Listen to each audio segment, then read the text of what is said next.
It's time to go for vacation. जी हाँ, अगर आपने लास्ट वीडियो मेरा देखा होगा जिसमें मैंने बताया है कि क्रू साइन ऑफ प्रोसेस कैसे होता है, तो आपको पता चल गया होगा कि मैं वैकेशन क्यों जा रहा हूँ। वैसे तो ऑलमोस्ट मेरा साइन ऑफ का टाइम हो चुका है, लेकिन फिर भी आप अगर वो वीडियो देखोगे तो आपको पता चल जाएगा कि मैं थोड़ा सा जल्दी जा रहा हूँ, बट इट्स डजेंट मैटर। मैं हैप्पी हूँ क्योंकि मुझे ऑलरेडी दूसरी शिप पे दूसरा असाइनमेंट मिल चुका है। मैंने सारा चीज़ बताई है उस वीडियो में। अगर आपने वो वीडियो नहीं देखा होगा तो मैं लिंक डिस्क्रिप्शन में दे दूंगा, तो आपको पता चल जाएगा दोस्तों।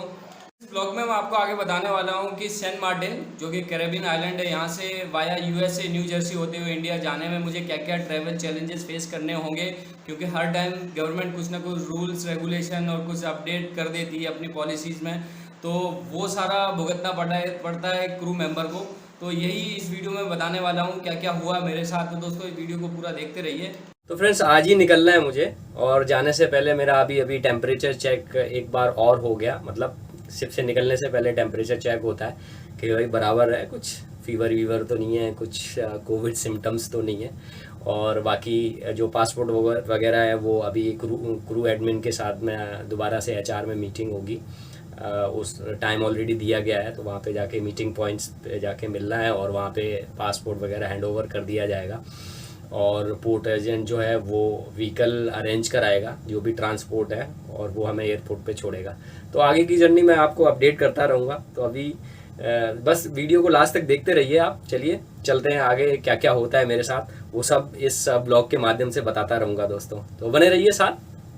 क्रू लगेज है, जब क्रू साइन ऑफ मूवमेंट ज़्यादा होता है तो सिक्योरिटी चेक एक दिन पहले ही हो जाता है। तो फ्रेंड्स अब हम निकल चुके हैं एयरपोर्ट के लिए। यहाँ से जो फ़्लाइट है वो न्यू जर्सी के लिए, सेंट मार्टिन से, और फिर न्यू जर्सी से इंडिया के लिए। लेकिन एक ही दिक्कत है कि जो न्यू जर्सी से इंडिया के लिए फ़्लाइट है वो केवल 1 घंटे का हॉल्ट है, और उस दौरान 1 घंटे में मुझे कस्टम भी क्लियर करना है, सिक्योरिटी चेक भी क्लियर करना है, और अपना लगेज जो है वो ड्रॉप भी करना है। मतलब वहाँ से पिकअप करके दूसरी जगह बेल्ट पे ड्रॉप करना है। तो यही देखेंगे दोस्तों कि इतना सारा काम मैं 1 घंटे में मैनेज कर पाऊँगा या नहीं। आई होप कि फ़्लाइट डिले नहीं होगी।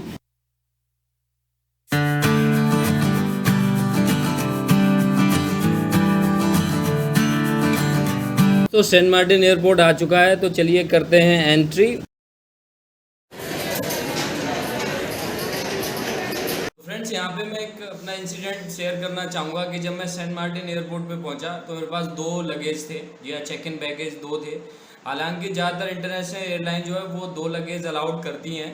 तो यूनाइटेड एयरलाइंस की मेरी टिकट थी, यूनाइटेड एयरलाइन से मुझे फ्लाई करना था। तो मैं जब चेक इन काउंटर पे पहुँचा तो उन्होंने बोला कि भाई 2 बैग नहीं, केवल एक ही बैग वो लोग एक्सेप्ट करेंगे। हालांकि क्या होता है कि यूनाइटेड एयरलाइंस में पहले भी फ्लाई किया, और जब मैं उनको बोलता था कि भाई मैं क्रू मेंबर हूँ, सी फेरर हूँ, और तो आप मेरे 2 बैगेज जो है वो कंसीडर करिए। मैं इंटरनेशनल फ़्लाइट्स मैं फ़्लाई कर रहा हूँ, और मैं 6 महीने मतलब घर नहीं गया हूँ, 6 महीने से ऑन बोर्ड हूँ, तो लगेज तो ज़्यादा हो ही जाता है। तो जब मैं ऐसे बोलता था तो वो लोग कंसीडर कर लेते थे। मैं कई बार यूएसए मियामी से फ़्लाई किया मैंने, कई बार फ्लोरिडा से, पोर्ट कैनावरल से भी फ़्लाई किया, और काफ़ी जगह से मैंने जब फ़्लाई किया तो वो लोग कंसीडर कर लेते थे। 2-3 बार मैंने फ़्लाई किया। बट सेंट मार्टिन एक छोटा सा एयरपोर्ट है, और पता नहीं वो कंट्री भी दूसरी है, वेस्ट इंडीज़ में आता है, तो उन लोगों ने कंसीडर नहीं किया। तो उन्होंने बोला कि भाई अब ये जो है आपको जो है वो पे करना पड़ेगा। तो उन्होंने मुझे एक बैग का $100 चार्ज किया। ये मुझे मतलब मुझे आइडिया था ऐसा, मैं ऐसा सोच रहा था कि ऐसा हो सकता है। तो मैं क्या हुआ कि मैं कैश लेके आया था। तो जब मैंने कहा चेक इन काउंटर पे बोला कि भाई मैं कैश है मेरे पास, मैं कैश देने को तैयार हूँ। हालांकि मैंने उससे कन्विंस करने की कोशिश की, 15-20 मिनट मैंने उससे बात की, लेकिन वो नहीं मानी, लेडी जो भी थी। तो फिर मैंने कहा ठीक है कैश ले लो, तो कैश लेने को राजी नहीं, बोला नहीं हम कैश एक्सेप्ट नहीं करते हैं। तो अभी मैं बड़ी परेशानी में पड़ गया। तो अब मेरे पास कार्ड था, हालांकि उसमें पैसे थे, बट अब यहाँ पे बताना चाहूँगा कि पता चले कि आप साल जो भी सैलरी है आपकी आई है, सैलरी एट सी कार्ड में जो भी आपका बैंक है उसमें सैलरी है, और आप सारा का सारा घर जाने से पहले, वैकेशन जाने से पहले ट्रांसफ़र कर लिया, तो फिर इस सिचुएशन में आप फंस जाओगे। तो क्या हुआ कि जब भी आप कभी जाओ और जब भी आपके साथ ऐसा हो, तो प्लीज़ आप अपने कार्ड में जो है वो पैसे ज़रूर रखें, कि आप फंस सकते हो अगर वहाँ कोई नहीं हुआ साथ में। हालांकि मेरे साथ 1-2 लोग थे, लेकिन फिर भी अगर उनके कार्ड में भी पैसे नहीं हुए तो आप फंस जाओगे, फिर प्रॉब्लम हो जाएगी आपको। फिर क्रू ट्रैवल को कांटेक्ट करना पड़ेगा, पोर्ट एजेंट को या शिप को कांटेक्ट करना पड़ेगा। एक लेसन लर्न था कि आगे ऐसा ना हो, तो हम ऐसा ये चीज़ सारी चीज़ें अवॉइड कर सकते हैं।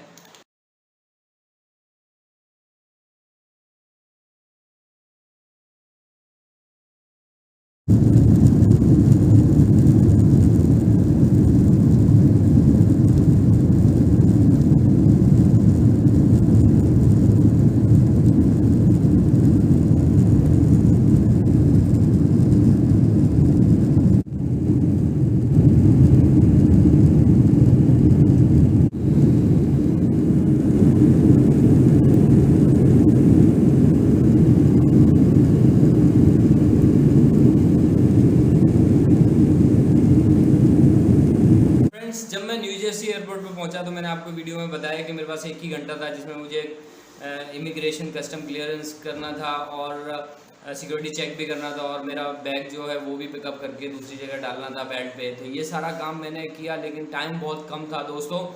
फ़्लाइट तो खैर ऑन टाइम पहुंची थी, 10-5 मिनट लेट थी तो उससे कोई ज़्यादा फ़र्क नहीं पड़ता। लेकिन जब मैं क्या हुआ कि वो सेम टर्मिनल पे नहीं था। जो टर्मिनल है वो कभी कभी दूसरा होता है और दूर होता है, तो आपको आपको वहाँ जाने के लिए ट्रेन पकड़ने पड़ेगी।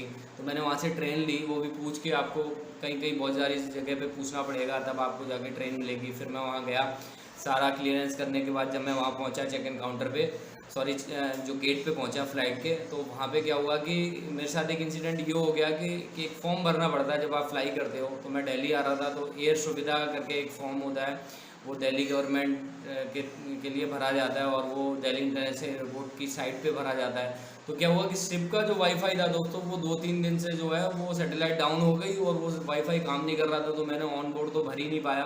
और उसके बाद फिर मुझे ये इंसिडेंट हो गया कि जो सेंट मार्टिन एयरपोर्ट पे वहाँ भी टाइम नहीं मिला क्योंकि वो लगेज का चक्कर हो गया वहाँ पे।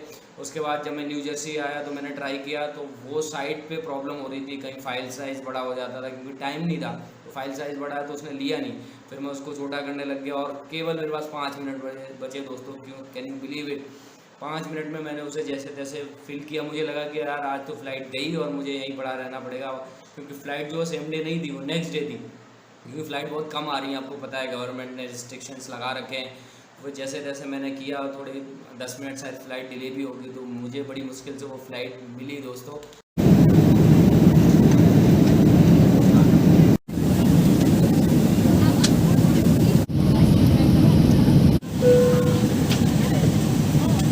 दोस्तों काफ़ी लॉन्ग एंड टायरिंग जर्नी के बाद मैं दिल्ली एयरपोर्ट पे कर चुका हूँ लैंड।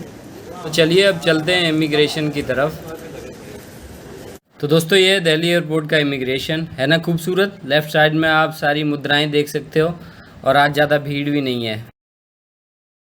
जब मैं दिल्ली एयरपोर्ट पे आया तो दोस्तों वहाँ क्या हुआ कि जिस वजह से मुझे न्यू जर्सी एयरपोर्ट पे रोका गया, एयर सुविधा फॉर्म मैंने वहाँ फिल नहीं किया था, वहाँ मुझे टाइम लगा और उन्होंने बोला कि आप फ्लाई नहीं कर सकते हो विदाउट एयर सुविधा फॉर्म। तो दिल्ली एयरपोर्ट आने में क्या हुआ कि मैं सरप्राइज हो गया यार कि उसे चेक करने वाला तो वहाँ कोई था ही नहीं, कोई पूछ ही नहीं रहा था कि आपने एयर सुविधा फॉर्म भरा कि नहीं भरा, आपका पीसीआर टेस्ट है कि नहीं है, कुछ नहीं। ये सब यूएस में हुआ। यूएस में उन्होंने मेरे पीसीआर टेस्ट, टेम्परेचर, फ्लाइट में ऑनबोर्ड होने से पहले किया और एयर सुविधा फॉर्म भी पूछा गया और दिल्ली एयरपोर्ट में कुछ नहीं हुआ।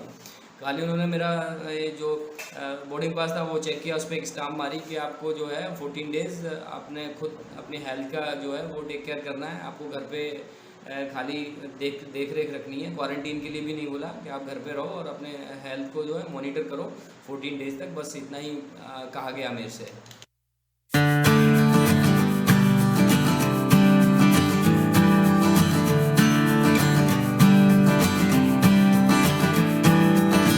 आई होप ये व्लॉग आपको अच्छा लगा होगा, काफ़ी सारी जानकारियाँ मिली होंगी कि ट्रैवल के दौरान क्या क्या चैलेंजेस क्रू मेंबर फेस करता है। तो अभी के लिए इतना ही। लव यू ऑल, जय हिंद, टेक केयर।